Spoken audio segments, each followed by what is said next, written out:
Hello students, this is Dr. Binod and you are watching YouTube channel VSK Easy Physics. In this video, we are going to solve important MCQs on a topic, charge and Coulomb's law. This topic belongs to the chapter electrostatics. We will try to cover only those questions which already asked in different entrance examination. So without wasting time, let us start one by one. First question, three equal charges are placed on the three corners of a square. If the force between Q1 and Q2 is F12 and that between Q1 and Q3 is F13, the ratio of the magnitudes F12 upon F13 is. So यहाँ पे three charges है. They are placed on the three corners of a square. Let us imagine that this is that square. Okay, so this is a first charge placed here. This one is the second charge. This one is the third charge. Okay, the first charge having the value of Q1, second charge having the value of Q2, third charge having the value of Q3. Okay. Now, according to given information, if the force between Q1 and Q2 is F12, यानी इन दोनों charges के बीच में जो भी force exert होगा that is nothing but the F12, और ये F12 जो भी है इसका डायरेक्शन होगा इस डायरेक्शन में. Okay, it is along this direction, क्योंकि इसकी वजह से इसके ऊपर इस डायरेक्शन में फोर्स एक्ट हो रहा है because these are the same type of charges, like charges, the exist a force of repulsion.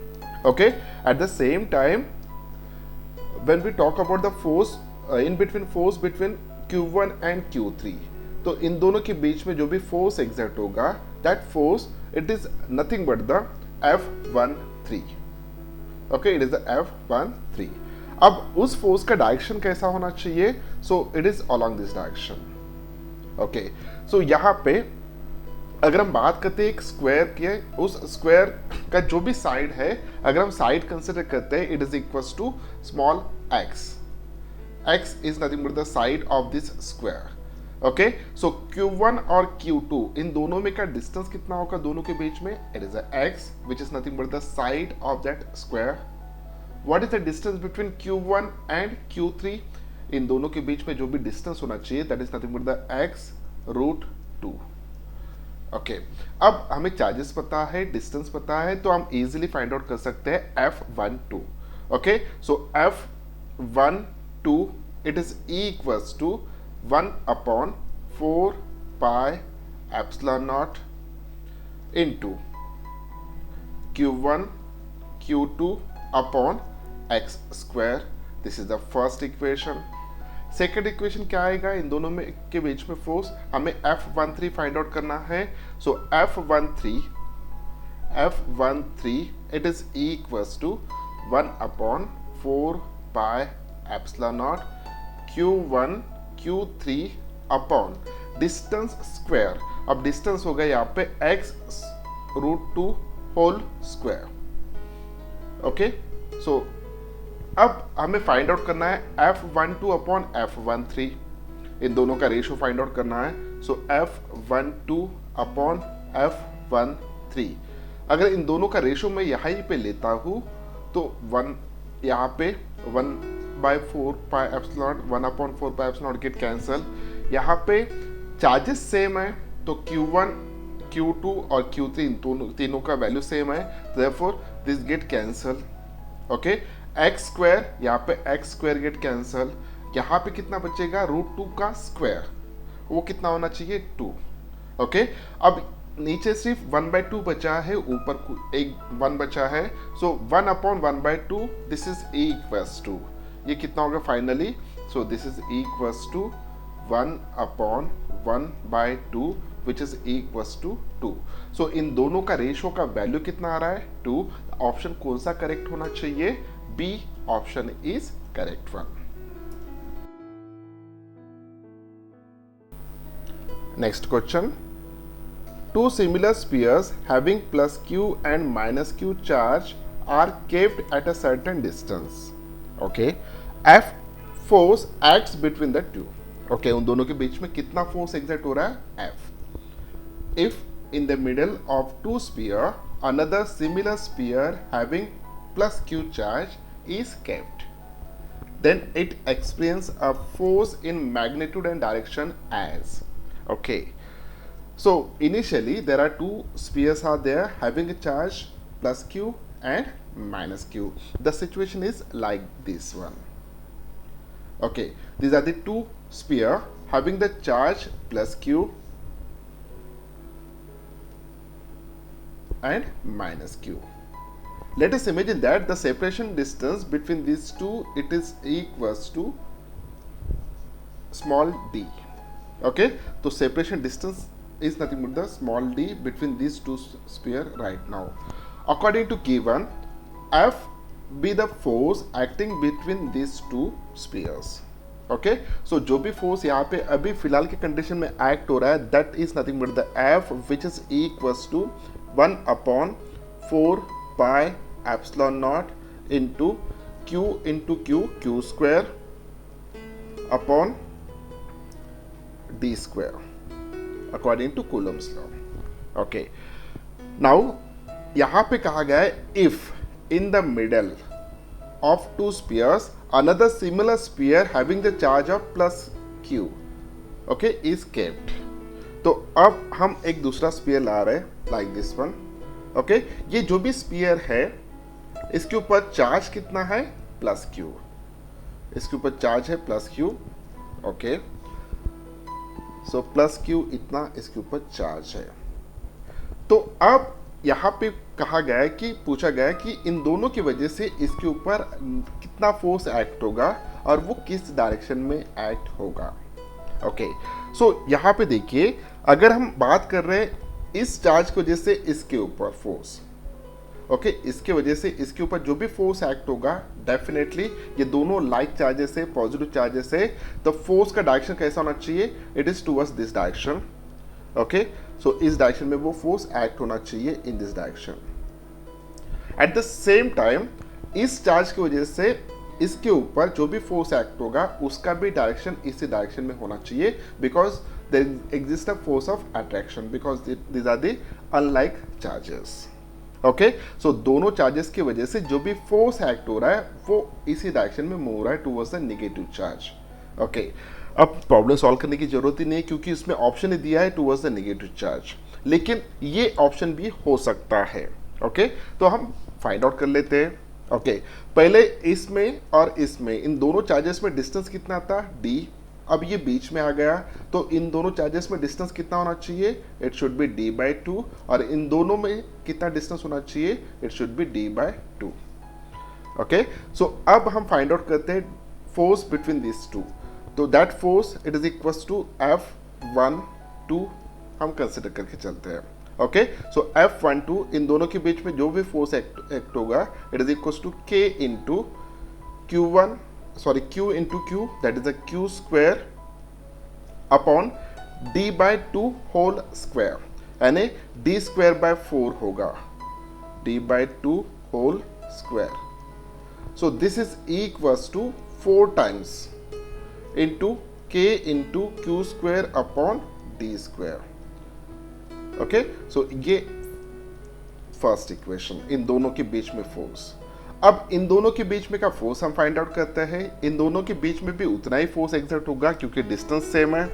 Okay, so F23 it is equals to K into Q square upon d/2 whole square. It is equals to, direction हम यहाँ पे नहीं दिखा रहे, direction इस side ही रहेगा.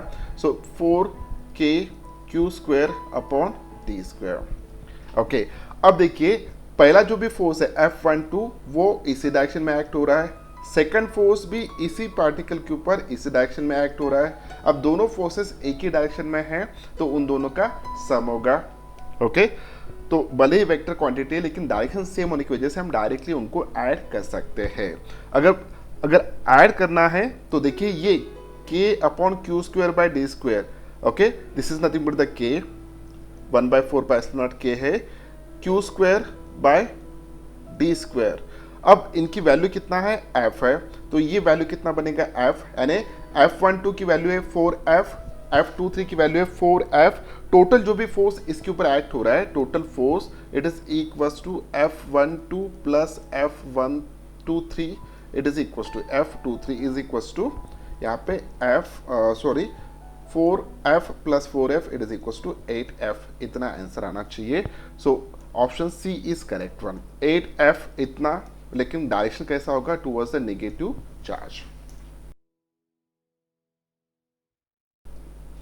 Next question, number of electrons in 1 coulomb of charge will be, okay, so let us imagine that this is the one sphere, metallic sphere, इसके ऊपर हम कह रहे हैं कि 1 coulomb इतना चार्ज है, ओके, कितना चार्ज है, 1 coulomb इतना चार्ज है। अब एक इलेक्ट्रॉन अगर हम इंट्रोड्यूस करते हैं तो एक इलेक्ट्रॉन के ऊपर कितना चार्ज होता है, एक इलेक्ट्रॉन के ऊपर चार्ज होता है it is equal to 1.6 into 10⁻⁻19 coulomb, okay, 1.6 into 10⁻⁻19 coulomb इतना चार्ज एक इलेक्ट्रॉन के ऊपर होगा। अगर हम एक इलेक्ट्रॉन इस स्फीयर के ऊपर इंट्रोड्यूस करते हैं तो इतना चार्ज प्रोड्यूस होगा। अगर हम और एक इलेक्ट्रॉन इंट्रोड्यूस करते हैं तो मल्टीप्लाइड बाय 2 यानी 3.2 इंटू 10⁻⁻19 कूलोम होगा। अब अगर ऐसे करते करते गए तो हमें कितने इलेक्ट्रॉन्स यहाँ पे इंट्रोड्यूस करना पड़ेगा to produce a charge of 1 coulomb on this metallic sphere, okay. So ये फाइंड आउट करने के लिए सिंपल सा तरीका है, that is nothing but the number of electrons it is equals to charge, amount of charge to be produce on that metallic sphere upon charge on each electron, okay, जो भी electron है उसके ऊपर charge कितना है। So this is equals to, मुझे 1 coulomb इतना charge चाहिए, ओके। अब एक इलेक्ट्रॉन के ऊपर चार्ज कितना है, 1.6 इंटू 10⁻⁻19 कूलोम इतना चार्ज है। जब हम इसको सॉल्व करेंगे, सॉल्व करने के बाद ये वैल्यू होगा 6.25 इंटू 10⁻18 इलेक्ट्रॉन्स। सो इतने इलेक्ट्रॉन्स इस मेटल सरफेस के ऊपर इंट्रोड्यूस करना पड़ेगा, 6.25 इंटू 10⁻18, बहुत बड़ी क्वांटिटी होगी। इतने इलेक्ट्रॉन्स जब हम इस मेटल स्फीयर के ऊपर इंट्रोड्यूस करेंगे, ओके, तब जाके वहां पे कितना चार्ज प्रोड्यूस होगा, 1 कूलोम। सो सही ऑप्शन है इसका B option, 6.25 into 10⁻18 number of electrons in 1 coulomb of charge. Next question, 3 charges each of magnitude q are placed at the corners of an equilateral triangle. The electrostatic force on the charge placed at the center is given that each side of triangle is L. Okay, so यहाँ पे the situation is like this one. This is the equilateral triangle A, B and C. This is the equilateral triangle. At each corner charge q is placed, okay, or at the center, let us imagine that at the center this is the center, here we kept one another charge, okay। so इस charge के ऊपर जिसको हमने centre पे रखा है उसके ऊपर इनकी वजह से जो भी फोर्स एक्ट होगा, रिजल्टेंट फोर्स वो कितना होगा इन चारों में से, ओके। अब देखिए यहाँ पे लेट अस इमेजिन दैट जो भी चार्ज हम सेंटर पे रख रहे हैं उसकी वैल्यू हम लेंगे plus Q, okay, it is also plus Q. अब यहाँ पे देखिए इन दोनों चार्जेस के बीच में जो भी डिस्टेंस प्रोड्यूस हो रहा है, जो भी डिस्टेंस है यहाँ पे, this is nothing but the small r. इन दोनों के बीच में जो भी डिस्टेंस है this is also small r. इन दोनों के बीच में जो भी डिस्टेंस है this is also the small r. तो यहाँ पे डिस्टेंस सेम है और चार्जेस की वैल्यू सेम है, ओके, सभी पॉजिटिव चार्जेस है। तो इसकी वजह से जो भी फोर्स इसके ऊपर एग्जर्ट होगा, इसके कारण क्या होना चाहिए, इस चार्ज को ये रिपल्स करेगा इन this direction, force of repulsion, okay. At the same time ये चार्ज क्या करेगा, इसको रिपल्स करेगा इस डायरेक्शन में, क्योंकि फोर्स ऑफ रिपल्शन एग्जर्ट हो रहा है। एट द सेम टाइम इसकी वजह से इसके ऊपर फोर्स ऑफ रिपल्शन प्रोड्यूस होगा, ओके। तो अब इस चार्ज के ऊपर 3 फोर्सेस एक्ट हो रहे हैं, जिनको हम नाम दे देंगे. So this is the F A force. This is the force acting on this charge due to the charge which is kept at a A corner. Okay, इसकी वजह से इसके ऊपर जो भी फोर्स एक्ट होगा that is nothing but the F B. इस charge की वजह से इसके ऊपर जो भी फोर्स एक्सर्ट होगा let us imagine that it is a F C. Okay, अब यहां पे इमेजिन कीजिए कि पॉइंट है, उस पॉइंट के ऊपर तीन फोर्सेस एक्ट हो रहे हैं, एफ ए, एफ बी और एफ सी. जबकि हम बात करें इक्विलैटरल ट्राइंगल की. ओके, सो यहाँ पे अगर हम देखते हैं तो यहाँ पे हर दो फोर्सेस के बीच में एंगल कितना होना चाहिए, इट शुड बी 120 डिग्री. कितना होना चाहिए, 120 डिग्री और 120 डिग्री. Okay, 120 120 120 degree. अब तीनों फोर्सेस का मैग्नीट्यूड जो भी है वो भी सेम है, क्योंकि चार्जेस की जो भी वैल्यू है और डिस्टेंस सेम है, तो मैग्नीट्यूड ऑफ फोर्सेस सेम होना चाहिए. अब फोर्सेस का मैग्नीट्यूड सेम है और तीनों फोर्सेस जो भी है ये हर दो फोर्सेस के बीच में 120 डिग्री एंगल बना हुआ है. अगर रिजल्टेंट फोर्स की बात करते हैं तो डेफिनेटली यहाँ पे रिजल्टेंट फोर्स कितना आना चाहिए, 0 आना चाहिए. ओके, क्योंकि तीनों फोर्सेस अलग अलग डायरेक्शन में, लेकिन यहाँ पे उन्होंने एंगल डिस्ट्रीब्यूशन इक्वल किया है, इसलिए यहाँ पे रिजल्टेंट फोर्स जो भी होगा it should be equals to 0 होगा.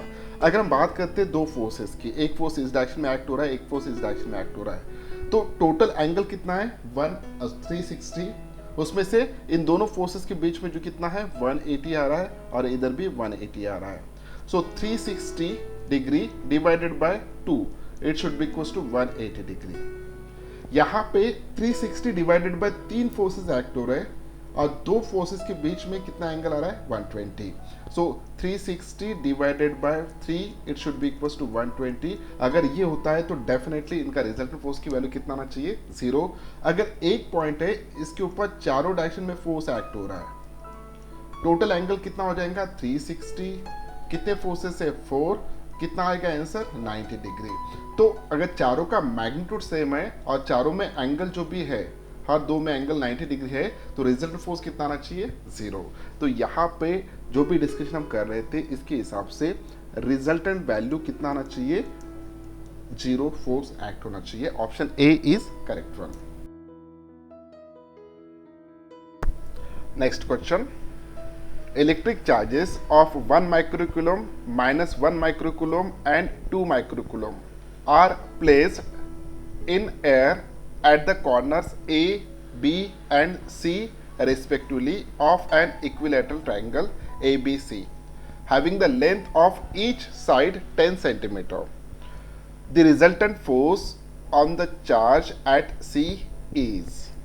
Okay, so this is the A, B, C. This one is the equilateral triangle. A corner पे एक चार्ज रखा है जिसकी वैल्यू है 1 माइक्रोकूलम. बी कॉर्नर पे जो भी चार्ज रखा है उसकी वैल्यू है -1 माइक्रोकूलम और सी के ऊपर जो भी चार्ज रखा है उसकी वैल्यू है 2 माइक्रोकूलम. ओके, अब यहाँ पे हमें फाइंड आउट करना है कि जो भी रिजल्टेंट फोर्स है ऑन चार्ज सी, यानी इसके ऊपर इन दोनों की वजह से जो भी फोर्स एक्ट हो रहा है उसका रिजल्टेंट फाइंड आउट करना है. ओके, तो सबसे पहले जो भी इंफॉर्मेशन और दिया है वो देखते हैं. 10 सेंटीमीटर ये साइड है, यहाँ से लेके यहाँ तक का जो भी लेंथ है it is equals to 10 centimetre.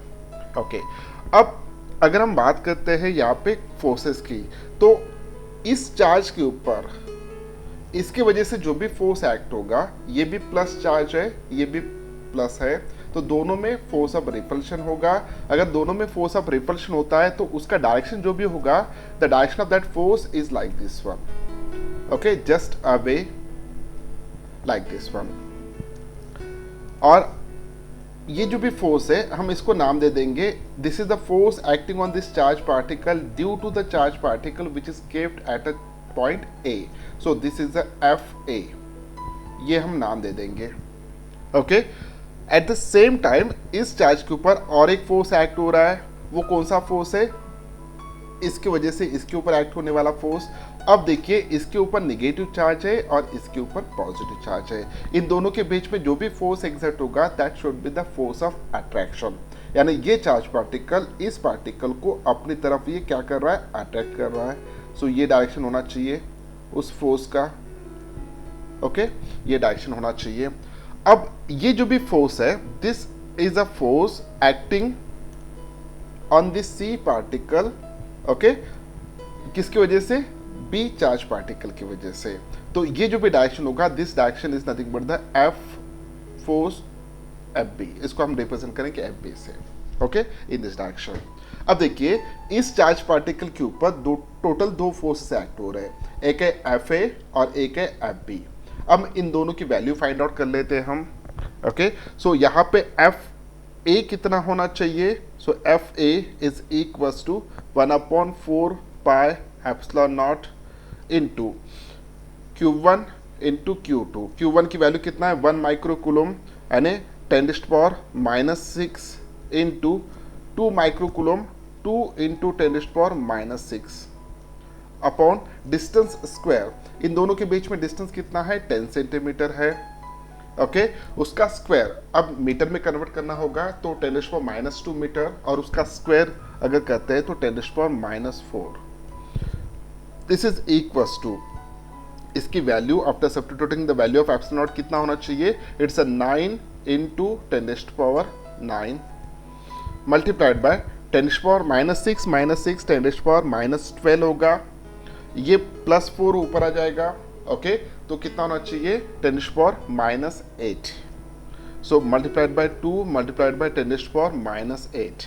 अगर हम इसको सॉल्व करते हैं, सॉल्व करने के बाद ये वैल्यू जो भी आएगा, it is equals to 1.8 force है तो न्यूटन में उसकी यूनिट होगा, ओके।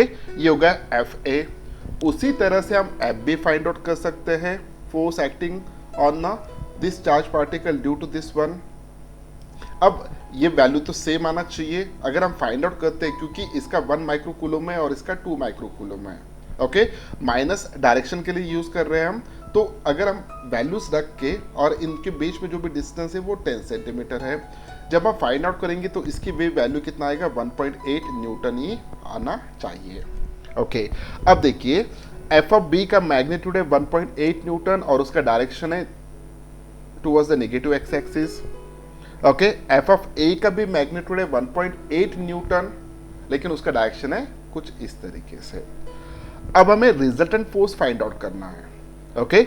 सो रिजल्टेंट फोर्स कितना होगा, यहाँ पे रिजल्टेंट फोर्स डेफिनेटली एक फोर्स है इस डायरेक्शन में एक्ट हो रहा है, दूसरा फोर्स है इस डायरेक्शन में एक्ट हो रहा है, इन दोनों का रिजल्टेंट डेफिनेटली इस डायरेक्शन में आना चाहिए। तो रिजल्टेंट का वैल्यू कितना होगा वो हम फॉर्मूला से निकाल सकते हैं। फॉर्मूला क्या है, the formula is nothing but the resultant is equals to, okay. तो यहाँ पे दोनों का डायरेक्शन जो भी है उनके बीच में का अगर एंगल हम फाइंड आउट करते हैं तो डेफिनेटली यहाँ पे एंगल कितना होना चाहिए, ये एंगल आता है 60, तो ये एंगल होगा 120 degree, okay.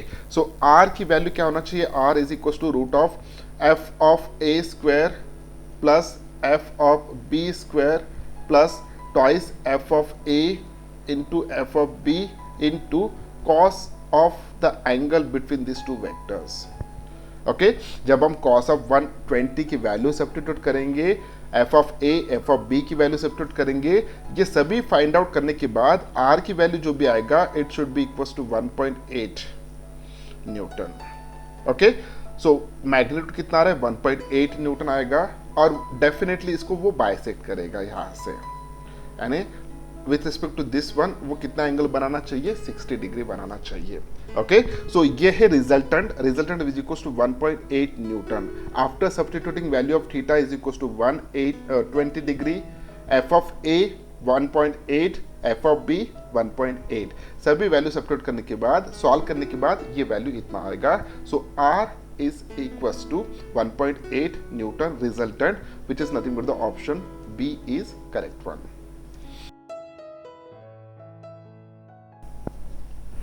Next question is, which is very easy, charge on alpha particle is, okay. So we know that charge is equals to 2 times of charge on electron.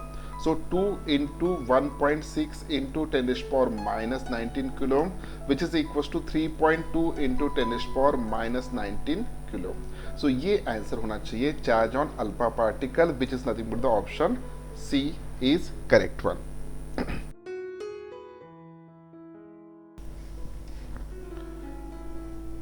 Next one, two small conducting sphere of equal radius have charges plus 10 microcoulomb and minus 20 microcoulomb respectively and placed at a distance r from each other. Explains a force F1 if they are brought in contact and separated to a distance to the same distance. They experience a force F2. The ratio of F1 and F2 is, the ratio of F1 and F2 is हमें find out करना है. Okay, तो सबसे पहले situation कैसा है देखिए. This is the first charge conducting sphere, this is the second conducting sphere. इसके ऊपर चार्ज कितना है? It is equal to 10 microcoulomb. इसके ऊपर चार्ज कितना है? Minus 20 microcoulomb. ओके, और उन दोनों में का सेपरेशन डिस्टेंस कितना है? It is equal to r. Separation distance कितना दिया है? It is equal to r. Okay, separation distance से r. ऐसे टाइम में जो भी फोर्स यहाँ पे एग्जर्ट हो रहा है, that force it is equal to F1. कितना फोर्स एक्ट हो रहा है? F1, which is equal to, okay, अगर हम फाइंड आउट करते हैं तो कितना होना चाहिए? द कांस्टेंट होगा 9 इंटू 10 टू द पावर 9, उसके बाद 10 माइक्रो यानी 10 into 10 to the power minus 6 multiplied by 20 into 10 to the power minus 6 upon r square. ये होगा F1 की वैल्यू. अब हम क्या कर रहे हैं? अब इनका कहना है कि if they are brought in contact and separated to the same distance, अगर इन दोनों को अगर हम कांटेक्ट कर रहे हैं यानी टच कर रहे हैं एक मेक को, ओके, अगर इन दोनों को एक मेक को टच कर रहे हैं तो डेफिनेटली यहाँ पे क्या होगा? जब ये दोनों का टच हो रहा है तो उस वक्त चार्ज का ट्रांसफॉर्मेशन होगा. ओके, सो चार्ज माइनस 10 माइक्रोकूलम जो भी है इस साइड ट्रांसफर होगा तो ये न्यूट्रल बन जाएगा. फिर भी इसके पास एक्सेस चार्ज होगा. ओके, तो माइनस 5 कूलम इस साइड ट्रांसफर होगा.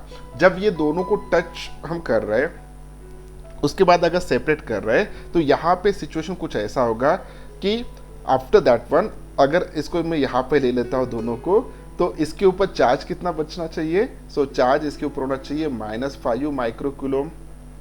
ओके, इसके ऊपर भी माइनस 5 माइक्रोकूलम. कैसे? एक बार मैं रिपीट करता हूँ. पहले इसके ऊपर कितना था? 10. इसके ऊपर कितना था? माइनस 20. ये दोनों कंडक्टिंग स्फीयर है. अगर दोनों को हम टच कर रहे हैं, एक में को कांटेक्ट में ला रहे हैं, तो वहां पे चार्ज का ट्रांसफॉर्मेशन हो रहा है. ओके, सो यहाँ पे चार्ज निगेटिव चार्ज से पॉजिटिव चार्ज की तरफ ट्रांसफर होगा और वहां पे यूनिफॉर्म डिस्ट्रीब्यूशन होगा. ओके, तो जब वो चार्ज का ट्रांसमिशन हो रहा है, चार्ज का ट्रांसमिशन के बाद अगर हम देखते हैं तो 10 माइनस प्लस 10 को माइनस 10 यहाँ पे न्यूट्रल कर रहा है. फिर भी कितना चार्ज बचा है यहाँ पे? माइनस 10 और इधर न्यूट्रल है तो माइनस 5 ही जाएगा, क्योंकि चार्ज का इक्वल डिस्ट्रीब्यूशन जब तक नहीं होता तब तक चार्ज का ट्रांसमिशन होते रहेगा. तो फाइनल सिचुएशन क्या आएगा टच होने के बाद? तो इसके ऊपर चार्ज होगा माइनस 5 माइक्रोकूलम, इसके ऊपर चार्ज होगा माइनस 5 माइक्रोकूलम, और इन दोनों को उतना ही सेपरेशन डिस्टेंस पे हमने रख दिया जितना पहले था, which is nothing but the r. अब हम इन दोनों के बीच में का जो भी फोर्स एक्सर्ट हो रहा है उसको फाइंड आउट करते हैं, that is F2. Okay, it is nothing but the constant 10 to the power 9 into 10 to the power 9. अब यहाँ पे आएगा 5 into 10 to the power minus 6 into 5 into 10 to the power minus 6 upon r square. Okay, अब इसमें देखिए ये positive charge था, ये नेगेटिव चार्ज है.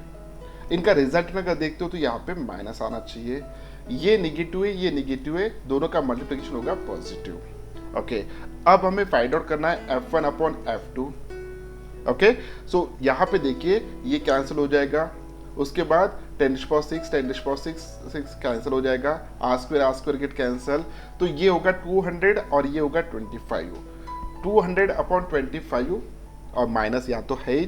सो यहाँ पे F1 upon F2, F1 upon F2, it is equals to minus 200 upon 25.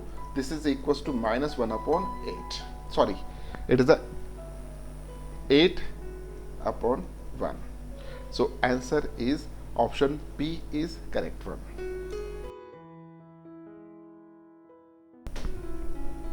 Next question.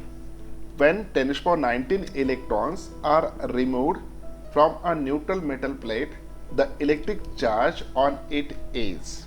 Okay, now let us imagine that this is a neutral metal plate. इसके ऊपर नेट चार्ज अभी 0 है। जितने इलेक्ट्रॉन्स इसके अंदर है उतने ही प्रोटॉन है, जितना पॉजिटिव चार्ज है उतना ही नेगेटिव चार्ज है। नेट चार्ज कितना होगा? 0। अब ऐसे कंडीशन में अगर हम एक इलेक्ट्रॉन यहां से रिमूव कर रहे हैं, ओके, एक इलेक्ट्रॉन अगर रिमूव कर रहे हैं तो इसके ऊपर चार्ज कितना प्रोड्यूस होगा? एक प्रोटॉन इतना, क्योंकि बैलेंस वहां पे नहीं रहेगा। तो एक इलेक्ट्रॉन जब रिमूव कर रहे तो इसके ऊपर पॉजिटिव चार्ज कितना प्रोड्यूस होगा? It is equal to 1.6 into 10 to minus 19 kilo. अगर हम ऐसे ही 10 टू पावर 19 इलेक्ट्रॉन्स अगर निकाल रहे हैं तो टोटल चार्ज कितना होगा?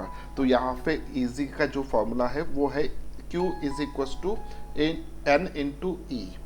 Okay, what is the E? It is a charge on each electron. This is nothing but the number of electrons. The number of electrons है 10 to the power 19 into हर एक electron के ऊपर charge कितना है? Magnitude. It is equal to 1.6 into 10 to the power minus 19 kilo. सो यहाँ पे 10 to the power minus 19, 10 to the power plus 19 cancel हो जाएगा। 1.6 कूलोम इतना चार्ज वहां पे प्रोड्यूस होगा। जब हम इतने इलेक्ट्रॉन्स निकाल रहे तो इतना नेगेटिव चार्ज वहां से निकाल रहे हैं। ओके, तो इसके ऊपर कितना पॉजिटिव चार्ज प्रोड्यूस होगा? 1.6 coulomb. So this option B is correct one.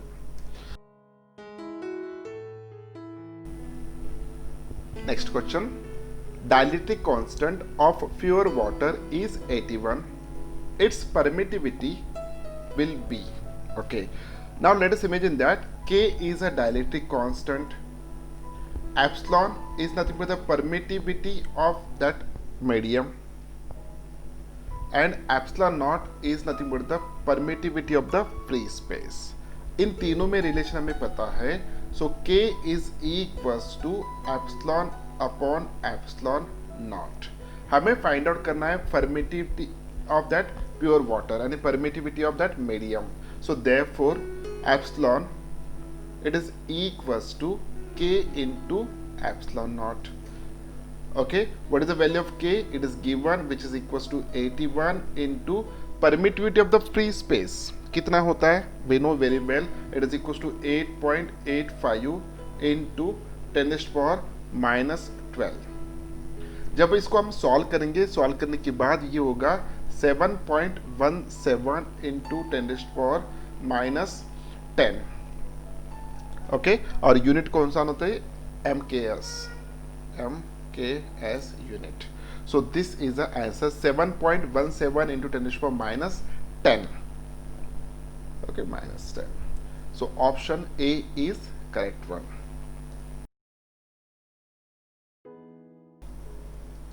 Next one, 2 coulomb and 6 coulomb, two charges are repelling each other with a force of 12 Newton. Okay, if each charge is given minus 2 coulomb of charge, then the value of the force will be. Okay, so यहाँ पे let us imagine that this is the system. सबसे पहले इसके ऊपर charge कितना दिया है? +2 coulomb, और इसके ऊपर +6 coulomb, और इन दोनों के बीच में जो भी फोर्स एग्जर्ट हो रहा है उस फोर्स के बारे में यहाँ पे उनका कहना है कि this is equal to 12 newton. Okay, अब हम क्या कर रहे हैं? इसके ऊपर एक्सटर्नली दोनों के ऊपर कुछ चार्ज इंट्रोड्यूस कर रहे हैं। अब इसके ऊपर कितना चार्ज इंट्रोड्यूस कर रहे हैं? -2 कूलम। जब -2 कूलम इंट्रोड्यूस करेंगे, -2 कूलम इंट्रोड्यूस करेंगे तो रिजल्टेंट चार्ज कितना होगा? पहले इसके ऊपर था 6 कूलम पॉजिटिव, अब हमने इंट्रोड्यूस किया -2 कूलम। ओके, तो रिजल्ट कितना होना चाहिए? 4 कूलम। अब इसके ऊपर रिजल्टेंट जो भी बनेगा it is equal to 4 coulomb. Okay, 4 coulomb plus. अब उसी तरह अगर मैं इसके ऊपर भी 2 कूलम इतना चार्ज इंट्रोड्यूस करता हूँ -2 कूलम, तो ऑलरेडी पहले कितना था +2 कूलम, अब कितना है -2 कूलम। इनका रिजल्टेंट कितना हो जाएगा, इट बिकम अ 0 कूलम। अब इन दोनों के बीच में फोर्स कितना एक्सर्ट होगा, यहाँ पे जो भी स्फीयर है इसके ऊपर 0 चार्ज है और इसके ऊपर है +4 कूलम। अगर मैं फोर्स फाइंड आउट करता हूँ तो फोर्स की वैल्यू होना चाहिए 9 × 10⁹ charge on first coulomb, it is equal to 0 multiplied by 4 upon distance square. अब ये 0 आ गए तो ये पूरा फोर्स कितना हो जाना चाहिए, इट इज बिकम अ 0। तो option D is correct one. तो स्टूडेंट्स, ये था इस सेशन का आखिरी क्वेश्चन जिसको हमने कर लिया सॉल्व। उम्मीद करता हूँ कि वीडियो आपको अच्छा लगा। अगर वीडियो आपको अच्छा लगा तो इस वीडियो को लाइक कीजिए, अपने दोस्तों के साथ शेयर कीजिए। अभी तक अगर आपने इस चैनल को सब्सक्राइब नहीं किया है तो चैनल को सब्सक्राइब कीजिए। Thank you very much, bye bye.